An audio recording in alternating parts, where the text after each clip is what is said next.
Right, so in honour of the Open being on this week, I thought I'd talk through a shot that a lot of the guys out there will be playing, and you can relate around Chelmsford Golf Club or your home golf course. Now, you'll hear a lot of people talking about a stinger shot, and you might already know what it is, made famous by Tiger back in the day, but they may be using a 2 or 3 iron and really keeping it low. Now, a lot of you won't be using 2 or 3 irons, but some of the longer hitters, lower handicaps will. But you might be using a 7 iron like I've got here, into the wind, where it might normally be a 9 iron, but you think, right, I'll need to keep the flight down. Or you might even be hitting one out the trees and you want to keep it under the branch. So the first things I usually do when I'm hitting this shot is usually getting the ball at least middle, if not a bit further back in my stance.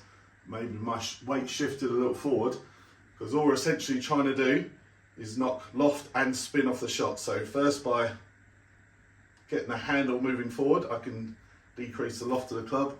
If I'm nice and relaxed and I don't try and hit it too hard, I'll knock the spin off as well. So weight a little forward, and if a lot of people I teach tend to use their hands a little bit too much, which can increase the loft. So if you're trying to hit it under the wind or under a tree, but the hands get involved too much, it'll get that loft on the club and pop it up. So we're trying to take the hands out of it as much as we can, trying to use the body, and see what I just did there, trying to hold that angle of the loft through the ball, so it won't be a full follow through, but as soon as those wrists start to flick, that ball will go up in the air. So see if I can demonstrate for you one now. So I'm just going to hit this down a little fair with a 7 iron, so ball in the middle, if not a little bit back.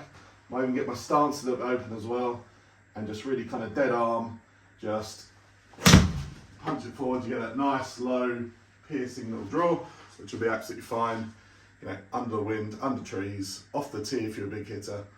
But give it a whirl today, and on a windy day, which we get a lot of in England, it might come in handy.